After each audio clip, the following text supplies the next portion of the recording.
Every year, we like to look at one of the different Gospels, and it's part of our yearly routine to spend this time in reflection and preparation and thinking about what Christ is and who he is and what he represents to us, and really see the Gospels as the center of seeing the rest of the Bible. But sometimes we look at the Gospels and we look at the story of Jesus, and we can walk away with a misinterpretation of the true nature of who he is and how Jesus sees the world.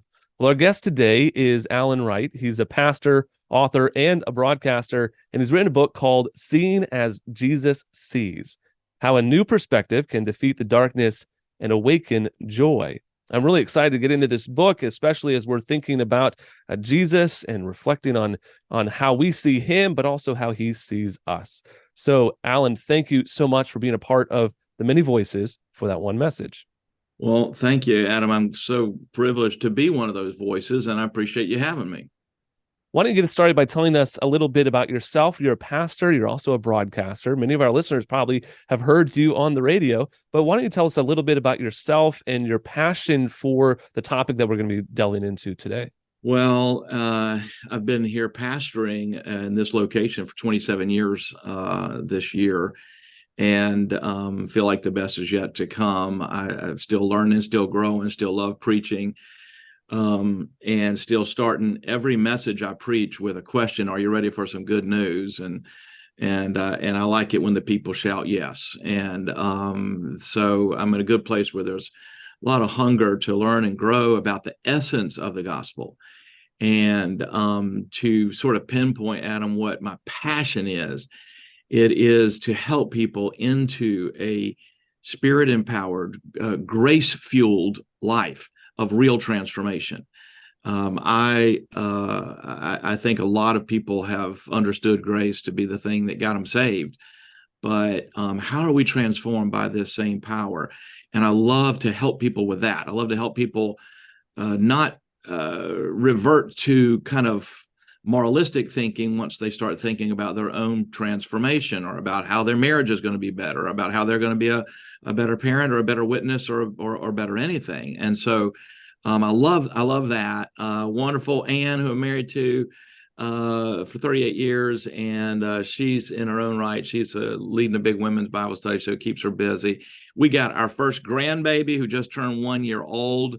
So there's a real chance, Adam, that baby Mia comes up in conversation. It's obscene how many sermon references have been made. I'm trying to limit myself, but it's hard.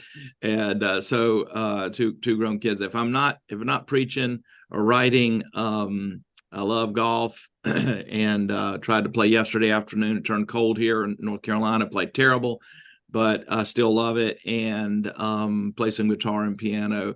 And want to keep growing. So we got on radio about 12 years ago because people around me thought that maybe the sort of grace message that was so important as we see it, maybe it could benefit people on the radio. So we started small, and now it's been a dozen years, and we're spread around the country on the radio, and hope to keep writing some as well, and getting chances to talk to people like you. So that fills up life. Well, you'll certainly fit in quite nicely with us, because one of the core tenets of our ministry is to keep the gospel front and center and make it relevant for people in their everyday living. It's not just what we get saved by, it's also how we live our lives day by day, repeating the gospel and knowing the gospel. And you're doing that with this new book, where you're taking us to show us Jesus. So why don't you tell us a little bit about the impetus for this book? Well, someone asked me some years back, said, I wish there were a book on how Jesus sees things. And I was intrigued. I looked for such a book. I didn't see one. And not only that, I realized that it's a question I probably had neglected myself, especially since as I reflect on the New Testament about how Paul's prayers center around seeing as Jesus sees. Open the eyes of our heart, and we be enlightened so we know the hope of our calling and the incredible inheritance we have in the saints, and incomparably great power, that we'd see these things that have already been given to us, laid up for us, accomplished for us through Christ. And I started realizing, I don't spend enough time I mean, maybe before a sermon, I'll say, Lord, open up our eyes. But what would happen if I started praying like that, thinking like that all throughout the day? So I guess about 4 years ago, Adam, I started just adding it as a spiritual discipline to just pause throughout the day, and say, Jesus, how do you see this? Maybe it's when I'm trying to understand something. Maybe it's when I was frustrated. Maybe when I just know I need wonder and joy again in my life. And I think it's a prayer that he loves to answer because, after all, he's the light of the world. He said, whoever follows me will not stumble in the darkness. He came to open up the eyes of the blind, I think both physically and metaphorically. He is in favor of us not being deceived. He came to be the truth to us. And so he doesn't show us everything, right? But he does long, I think, for us to live with eyes, spiritual eyes, wide open to truth and to beauty and to wonder. And so a simple prayer, Jesus, how do you see this? Just brief enough for a single breath, but I think deep enough to change everything in our lives. I've been practicing, and it's been transformational, and I wanted to tell other people about that. And I wanted to take them on a journey of a different kind of Bible study. Instead of looking at Jesus and the stories of the gospel and saying, okay, what do we learn about Jesus, which is a good pursuit, I wanted to try to invite readers to come shoulder to shoulder with Jesus and look at people and the world and circumstances and storms, and just look with him and imagine yourself with him, because I think we can also learn to see as he sees by reading the Gospels through his eyes. And so a different kind of Bible study that I hope is nourishing to readers, but also helping to kind of train our spiritual eyes. So it is both a spiritually organic, empowered type of living to say, how do you see this? Because if I can see this as you do, it will change the way I think, the way I feel, and the way I behave spiritually, organically, more automatically, really, to say it. And that's what the book's all about. Hmm. Now, Jesus, in his teaching, is interacting with people, whether it be the crowds that were mesmerized by how he preached the scriptures, or even the Pharisees who he was constantly rubbing up against, or even his disciples who completely missed the point of whatever it was he was teaching on. It seems that Jesus was resetting the paradigm for people where they had kind of become oblivious to what Jesus was all about. Yeah, and so at almost every turn in the Gospels, he's surprising. And that's what I found as I began to ask him for his eyes, and I began to look through his eyes in the Gospels, time after time. Surprising, surprising. So if you look through his eyes towards the religious hypocrite and the hypocrisy and the religious bullies, and you look through that, then you will see him be angry about that. You'll see through his eyes, you see that sort of deadening religiosity exposed. But when you look at a sinner, a woman caught in adultery, or you look at a whole culture, a whole city, like Jerusalem, that stones her prophets, what you see is something very different through Jesus's eyes. And I just wonder if maybe we started asking for his eyes, if we wouldn't have a lot of our anger turn more to grief, and some of our hopelessness turn to hope. Some of our fears would evaporate, and I think a lot of our preconceived notions about people would be cured of the judgmentalism that so easily plagues us. And also, there's a whole section in the book and just about seeing ourselves as Jesus does. So important, because I think the wrong filter of lens that we have towards our own lives, our own soul, our own purpose, whether that be a lens of shame, like I had to get healed from, or some other tainted type lens, we've got to get that healed as well. So how he sees us, how he sees others, and how he sees the world, over and over, it's surprising and refreshing and empowering. what you talk about in the book is that we have some blind spots. I mean, I think it's really obvious we don't see things the way that Jesus sees things, and he is seeing things correctly. That must imply that we're not seeing things correctly. I think of how Jesus talked about sin in the Sermon on the Mount. It's like, you think you're okay because you've never murdered somebody. But I tell you, if you even hate somebody in your heart, you've committed murder in the place that matters most. So why is it so important for us to see things as God sees things? What are we missing? Well, there's so much at stake.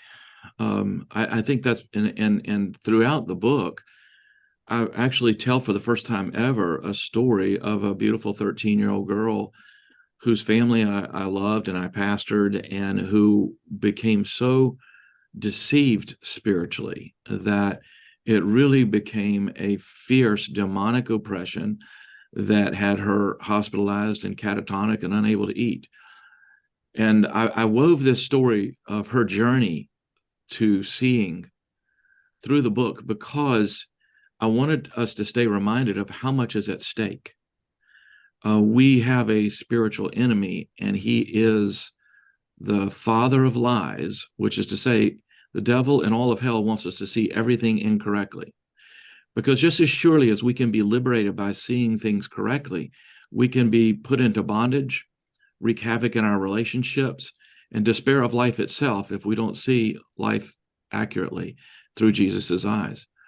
I think the beginning point of all this, Adam, is in the garden, in the beginning where sin came. And isn't it ironic that the serpent tempts Adam and Eve, tempts Eve with this allure of, if you will do this thing, eat of this tree, if you'll do something else, then your eyes will be opened. Well, their eyes were already open. And so the promise of hell is, if you'll do something more, then you can be more like God. But the promise of the gospel is that you can't do something to make yourself more like God. That's God's work. He created us in his image.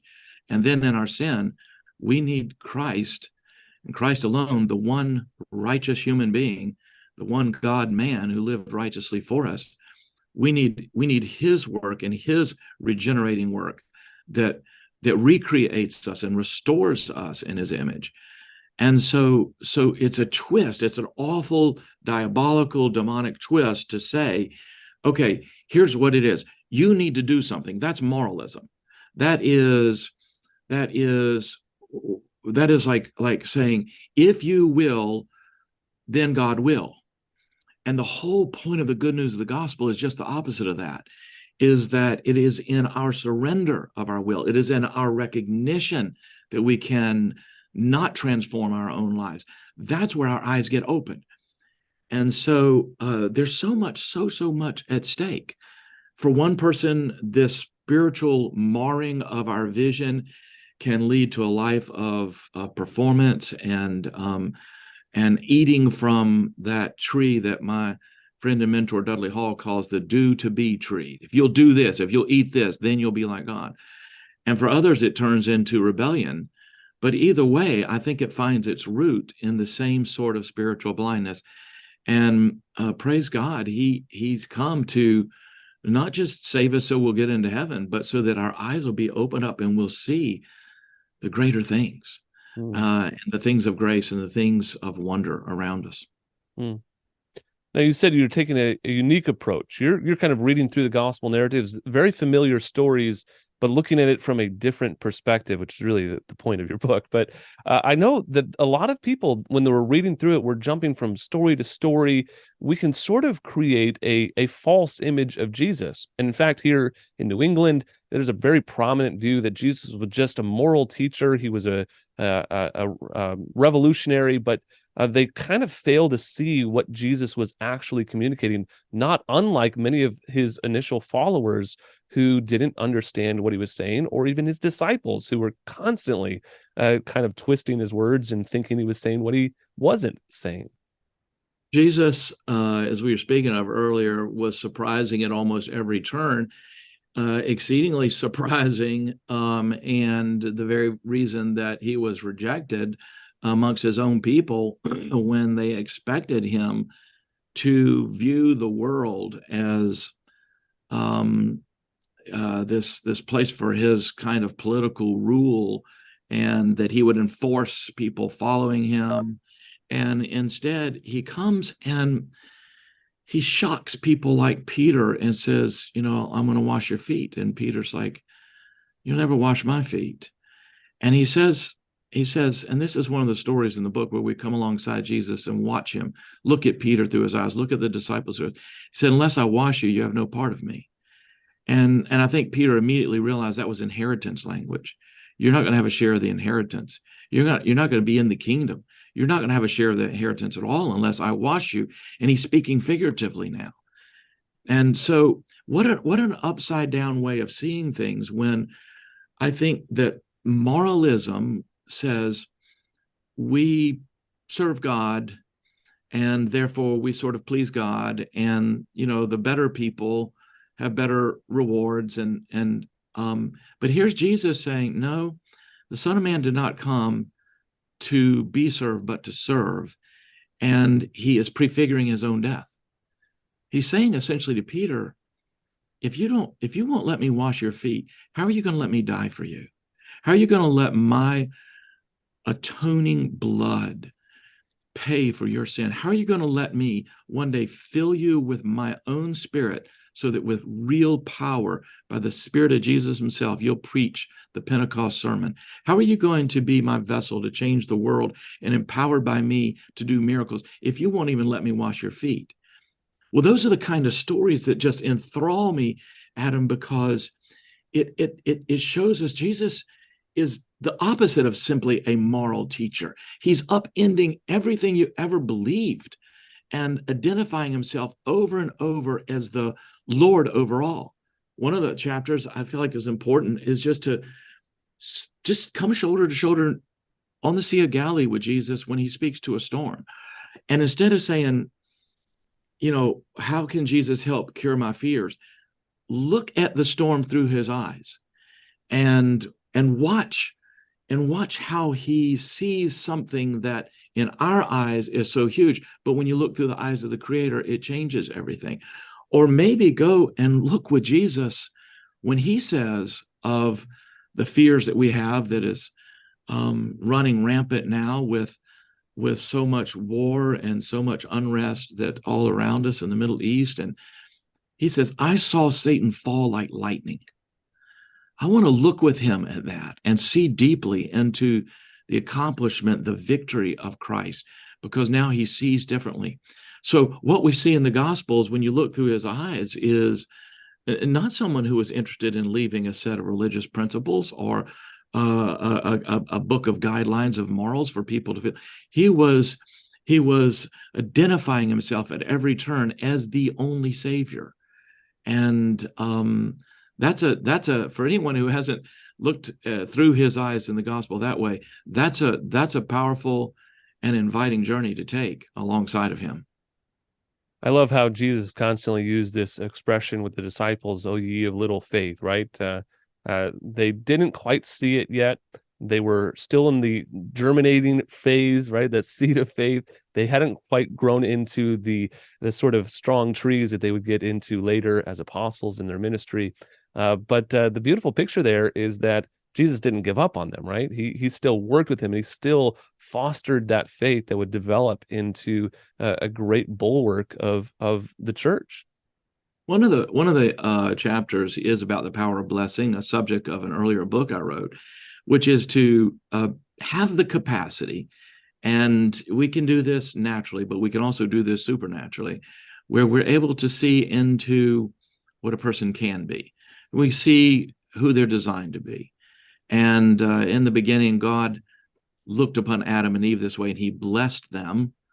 And then he said, be fruitful and multiply. And so to me, it's a life principle. It's a big part of my story, the power of blessing, because I don't know, in this world, it often is just the opposite. It's like, if you'll be fruitful and multiply, if you'll prove yourself, then you'll be blessed. But with God, it's the opposite.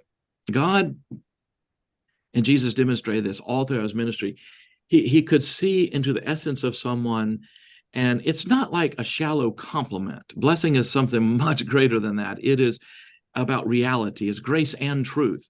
It really is seeing someone for who they are designed to be, and therefore who they can be. As you said, as seeing the seed of the great tree that they will be. And so Jesus would speak to that seed. So I was preaching some time back on Peter telling Jesus, "Tell me to come to you on the water," and Peter gets out, takes a couple steps, and begins to sink. And we always preach that story about, "Oh, you have little faith." And we've got all of these sermons about keep your eyes on Jesus rather than the wind and the waves. We always focus on what did Peter do wrong here, and how can we be less like Peter in this situation, so that we can have God's power in our lives, and on and on. And we read those stories. Oh, you have little faith. We identify and we go, oh yeah, I don't have much faith either. Well, first place, I started thinking about the story. I said, somebody ought to stop here and say, it tells us in the text, Peter walked on the water for maybe it was a step or two. I don't know, but for a little bit. And the first thing we ought to say, somebody ought to highlight and say, hey, who else has ever walked on water for more than 2 steps other than Jesus and Peter? Nobody that we know of. I think we would probably been told if somebody else had. So in the first place, he did walk a little bit. But when Jesus probably takes him by the hand, maybe pulls him up out of the water, we don't know exactly how it happened, and says, "Oh, you have little faith." I took a moment to read a Charles Spurgeon sermon on this text, which I find most weeks, if I have time, if he has preached on it, I'd like to read what he said, because I think he's that good. And but in the 1800s, he preached on this text, and it completely transformed my way of thinking about, oh, you have little faith. It was something of a pet name, I think Jesus had for the disciples. But Spurgeon just said, it would be wonderful to have great faith, much faith. He said, but I'd rather have just a little bit of faith than only presumption. I'd rather have a little bit of faith than just some wishful thinking. And he said, for Jesus to say, oh, you have little faith, it meant that Peter did have some faith. He had a seed of faith. He had a little bit of faith. And I got to thinking about all the instances where he said, oh, you have little faith. Jesus didn't shame his disciples. That's what hell does. Jesus blessed them. You gotta remember, this is the same Jesus who at another point tells Peter, you're a rock and I'm gonna build my church on you. This is Jesus who sees what you can be. So when he says, oh, you have little faith, I think it's kind of like when I was growing up, I was the youngest of three boys. And I always played with my older brother's friends in the neighborhood. And I got nicknamed Little Al. And I've had people call me some bad names, but Little Al wasn't one of them. I always kind of liked Little Al. I was younger, I was littler, and I bumped into an old neighborhood guy a few years back that I hadn't seen in probably 30 years. Bumped into him in another city, and he looked at me, he said, Little Al, and it warmed my heart. What if Jesus, when he says little faith ones, and it's one word in the Greek, what if it's really more of a pet name? What if it's more of a term of affection? And what he's really saying is, hey, if you have a little faith, a lot can happen with that. Elsewhere, he says a mustard seed of faith is enough to move a mountain. I want to grow in my faith. But what if we began to shift our thinking, and instead of thinking that Jesus condemns us for our lack of faith, we start seeing that he has affection for us. And in the midst of our little bit of faith, he can take it and work with that. And, two people get on an airplane. One of them is a seasoned flyer who has no fear. The other is a nervous wreck, gripping the armrest the whole way, tense the whole way. But they're flying from Chicago to Los Angeles. One has a lot of faith. One has only a little faith. But they both get there. And I think that's one of the ways that we begin to see ourselves differently if we see through Jesus's eyes. He sees what we can be, and he calls it forth, and maybe affirms even the little bit of faith we have. A different way of looking at an old story. I know that a lot of people are anxious in the world in which we're living today, and there's a lot of things to be afraid about, but it's always been kind of odd to me that as Christians, we are meant to have hope. Peter says, let people ask you about the hope that you have in Christ. Well, they certainly wouldn't find hope in a lot of our eyes because we're panicked by everything we're seeing in the world today. We're fearful. We're unsure. We're unclear. How does Jesus see the world that we're looking at, that we see on the news on a daily basis? Yeah. Well, he made this world, and he's not going to throw it away. He doesn't scrap things. He remakes things in the same way that when we as humanity were lost in our sin, he didn't scrap humanity and say that project didn't work. He sent a Messiah to transform, and we are remade spiritually. And in the same way, he's going to remake this world. So he knows that. He knows that. When you look through Jesus's eyes at world events and really ask him, instead of trying to figure it out in our own flesh and our own limited vision. And as a pastor right now, I have so many questions about, and they're eschatological questions, and they're about how to pray for the Middle East and how to pray for Israel, and what about innocent Palestinians, and what about this, and is Hezbollah going to become involved in this? I was meeting just last night in a small group with a wonderful, powerful Christian leader who lives in Beirut, and has a close-up picture of the happenings. And they're having lots of Lebanese from their southern border are displaced, moving north for fear that the war is going to come to their border. All of this, and it was just so beautiful, Adam, to see this man who's in the middle of an economy that's completely collapsed in Lebanon, and has so few resources, and is on the edge of this hotbed of conflict. And the first thing out of his mouth was, "Do not be afraid." He's telling Americans who are a million miles away from that, do not be afraid. And there he is, a Christian who is very close to the center of it all. And we began to talk about that. And Jesus is not afraid. So I think instead of just studying the Bible and studying, what does Jesus say about world events, or I want to look through his eyes, because I'm looking through the one who is not afraid. As I mentioned earlier, he said, "I saw Satan fall like lightning." He knows that all of this is in his hands. He's not afraid. Satan himself is but a creature, and God alone is the creator. There's a way that we can look through his eyes. And I think this transcends our various eschatological frameworks and thoughts. I think this transcends minor theological differences. I think this is to say, he's the creator. He's the one who has redeemed us. He is the one who's going to make all things new. And when he looks at these events, he's grieved. Sometimes he is angry at the kind of deception, but he is not afraid. I have an executive pastor who's a wonderful friend. He does not like to fly. And he just said that some years ago he was on a flight and he was pretty nervous. It was bumpy. And he was sitting right near a flight attendant. And she said, "You nervous?" He said, "Yeah." She said, "I got a little secret for you." She says, "We do this all the time, every day." She said, "Every now and then I'll get a little worried about a flight, and you'll know it if I do." She said, "But otherwise, you don't need to worry if you see that I'm calm." And he said, "Ever since then, I just watch the flight attendant. If they're not nervous, then I'll just." So what he's saying, I'll look at it through their eyes.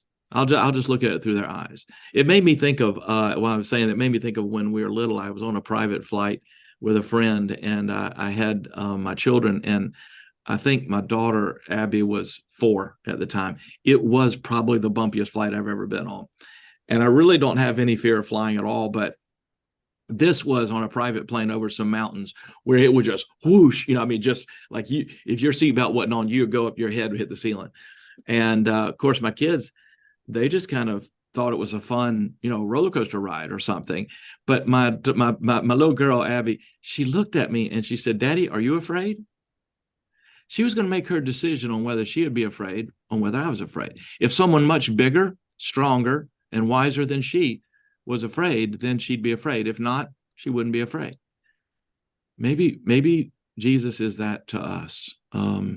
We can look through his eyes, and it can heal our fear, not because we have in our natural minds worked things out, but we're actually seeing it differently. Mm. So I'm concerned about all these events, and there are days that I'm so frustrated with the ways of the world, and I find though, Adam, as I look through his eyes, I'm not so much afraid as I am hopeful. And some of what has been frustration or even would cause anger at the world, the way of the world, the way of sin, the way of sinners, the way of the sinful world, it really turns more to the kind of grief that Jesus had when he looked over Jerusalem and wept. Mm-hmm. I just think, look through his eyes Mm. and ask him for his eyes. And instead of trying to fight fear in the flesh or fight our emotions of frustration in the flesh, let's ask him for his eyes. Yeah. It changes things. I think in some ways, when we do that, when we're doing what your book is drawing us into, this idea of looking through the eyes of Jesus, it forces us to see things differently that we haven't seen, that's been right on the surface. And I'm thinking of Jesus in the turning the tables in the temple, right? People were very happy and complacent with some things and how the world was operating, and they were just fine with it. But Jesus wasn't fine with it. There's some things that we are obsessed over that are all in God's hands, and we just need to learn to trust that they're in God's hands. But there's other things in our lives that we are thinking are minor issues that are actually major issues in the eyes of God. As soon as you start seeing through his eyes, you'll find that very thing will happen. As I mentioned, some of the times that we feel angry, and I think and I speak on behalf of Christians, and maybe any evangelical Christians that are listening, it can be where we just get frustrated to the point of being mad, as if we're like, why won't this non-Christian world act more Christian? And so that was one of the first things I wanted to see. I wanted to see how Jesus saw the world around him. And what I found was exactly as you're saying, Adam, that what probably makes most of us evangelical Christians mad didn't make him mad. It made him sad. He looked over Jerusalem more than once and wept. Oh, Jerusalem, Jerusalem, how I've longed. So that's the language of grief. I've longed for this to be different. I've longed to gather you like a mother hen her chicks under her wings, but you're not willing. It's the language of grief, and yet the things that made him angry, religious hypocrisy, the Phariseeism that says you search the world over for a convert and then you make him twice the son of hell that you are. These things that sometimes, even within the church, we can tend to applaud, actually made him angry. Some of the moralism that we can even espouse. So it's a very powerful thing to start looking at the world around you through Jesus's eyes. And what I'm saying, and my whole point to reiterate, is that this is supernatural and spiritual and organic kinds of transformation that takes place, because now you're actually seeing it through spirit revealing, grace fueled, Jesus empowered vision. And I think there's a big need right now for a lot of us, not just in our homes and our relationships, to know the difference between how those things that make us frustrated and angry versus the things that really should more rightly cause us grief. And I talk some about that in the book, about the difference between what Larry Crabb, Christian counselor, called a goal versus a desire. And goals are the things we can change, right? But desires, we can just pray about those things. We might desire that the world be at peace, but we don't get to control that. We can ask God for that. There might be a husband who wishes right now his wife were more respectful of him. It's a good desire, but it's not a good goal, because you can't make that happen. But Crabb said that if you take something that really is only a desire, and something you can't control and really just deserves your prayer, and you try to turn it into a goal, and then it's blocked. It's those things that we've turned into goals that really are desires that then get blocked by someone that make us angry. And I think that's a lot of our vitriol. I think that's a lot of our anger and our frustration, is that we've turned something that's a desire, a peace in this world, people that would not be so hateful and explosive, people that wouldn't persecute well-meaning Christians for their lack of understanding what the gospel is really about. All of these things that can make us so, these are wonderful desires that deserve our prayer. And what Jesus did when that wasn't fulfilled was he wept and he grieved. And then some of the very things, as you said, that we seem to be complacent about, he got very angry about. We really do need his eyes. Mm. What are some practical things that our listeners and your readers can actually do to start to see the world, to start to see their own lives, to start to see the gospel and what Jesus is saying through his perspective and not simply our own? Well, the fun thing of the answer to this is it's just this simple. Just start. Just start. Just start saying, Jesus, how do you see this? Ask him when you feel like asking it. Ask him when you don't even feel like asking him. Sometimes our spiritual blindness makes us think we're so sure of what we're seeing. So even sometimes you think you're sure about what you're seeing, ask him. It doesn't take long. And as I explain in the book, a good model for this are those despondent disciples on the road to Emmaus on Resurrection Day. It's the best day in history, and they are so depressed that Jesus joins them. I think maybe Jesus is having a little fun at first, just, he doesn't reveal himself right away. But I think part of it is that he wants them to experience, and this becomes a model for me. He wants them to experience, you're on this journey, and it's a depressed journey. But what happens is the text says they stood still, looking sad, but they stood still. At least there was a pause. In this crazy busy world, which the pace is so fast and there's so much information we're taking in all the time and trying to process, we're not very good at pausing. But if you'll just practice and say, Jesus, how do you see this? That requires you to pause. If it doesn't make you pause more than 1 minute, it's still a miniature Sabbath. It's still a moment where you are saying, it might not be accurate the way I'm seeing the world right now. There might be a different way Jesus is seeing this, and I'm going to pause. Pause, whatever it might be. And in so doing, in that model of the Emmaus Road disciples, Jesus connects with them. They connect with him. They end up having a meal with him. They spend time with him. So I think that's what's also embedded is just connecting with God. I like to say Jesus, I think it's appropriate to speak directly to Jesus. I mean, we can speak to God in person, in the second person, because what it does for me is it reminds me that I really am saying I want to be intimately, relationally connected with you, Christ, now and here. And so there's a connecting that takes place. So a pause, and this, let your soul, let your heart be connected to Christ. And this is mystical. And it's hard to describe, but you don't get there unless you pause. And I think just asking him, and you're inviting him. Open my eyes. Let me see as you see. Right now, Jesus, I'm saying, I want to set aside my own preconceived notions, and I want you to fill me with the kind of light and unveiling that can. And then those Emmaus Road disciples, their eyes were open and they're breaking their bread. And then all of a sudden, I mean, just like that, they go from the most depressed people on the earth to the happiest, all because their eyes were open. And then they run and they tell everybody, and everything's changed. So they just took a new look at things. So I think it's that simple, a simple little prayer that enables you to pause, connect, and then look again.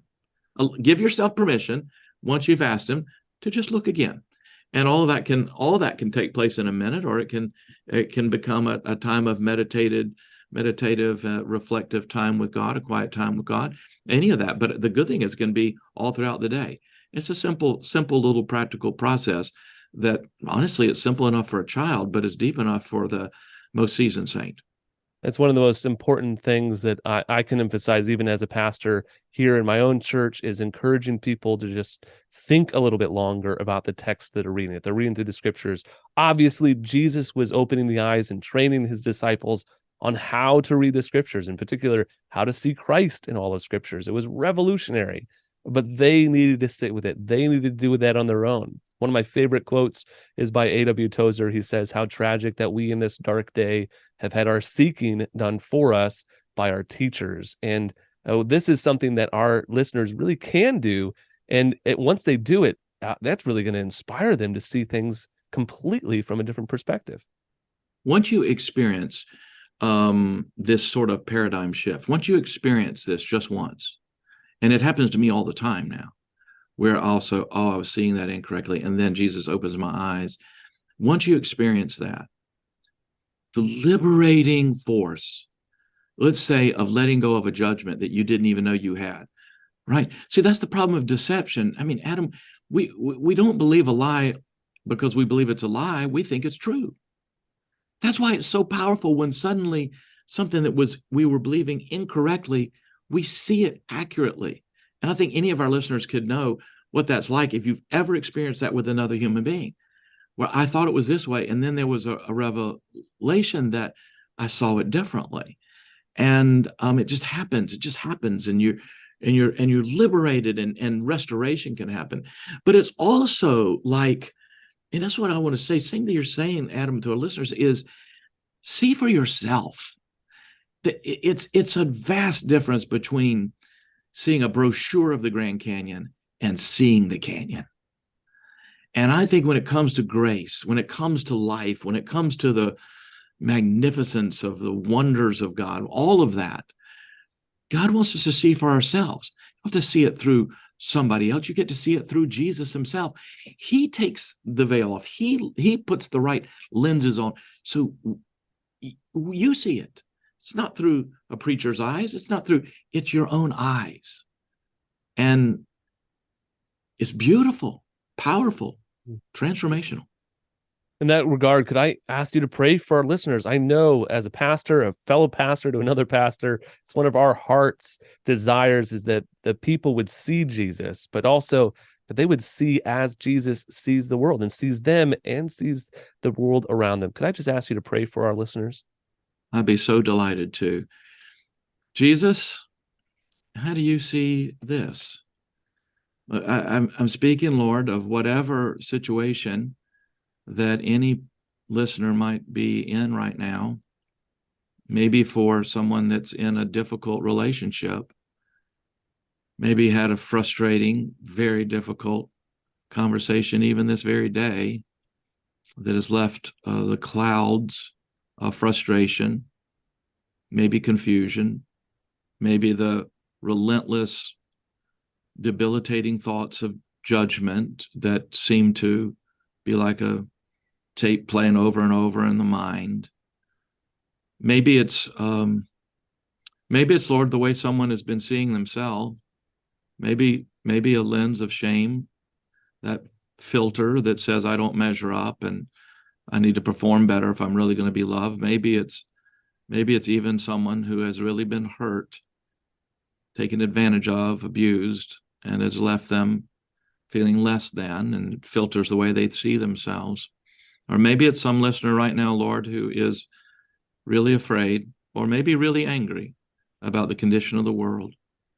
And so, Lord, you have a way by the Spirit here in real time, you who stand outside of time, in our past, in our present, and in our future, to minister to that person, all the people individually in a moment, as we say, Jesus, how do you see this? And I ask for nothing less than the opening up of blind eyes. I pray with the Apostle Paul. I pray that the eyes of our hearts would be enlightened to know the hope of our calling, the glorious inheritance that is ours amongst the saints, what we really share with Jesus, what we share with our co-heir Christ, and the incomparably great power, the same power that raised Jesus from the dead that's at work in and through us, that we would see all of that and more. Do this eye-opening work, Lord, we pray, for we need you.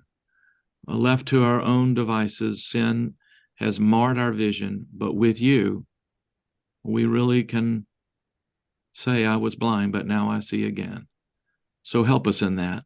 and be honored and glorified, O great author and finisher of our faith. We do pray in Jesus' name.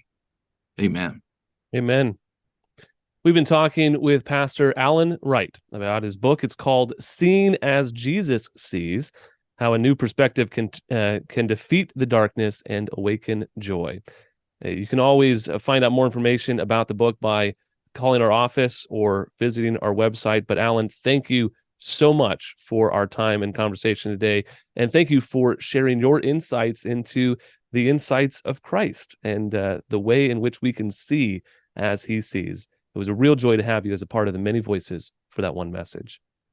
I'm so honored to have been with you, and God bless you and all your ministry, Adam.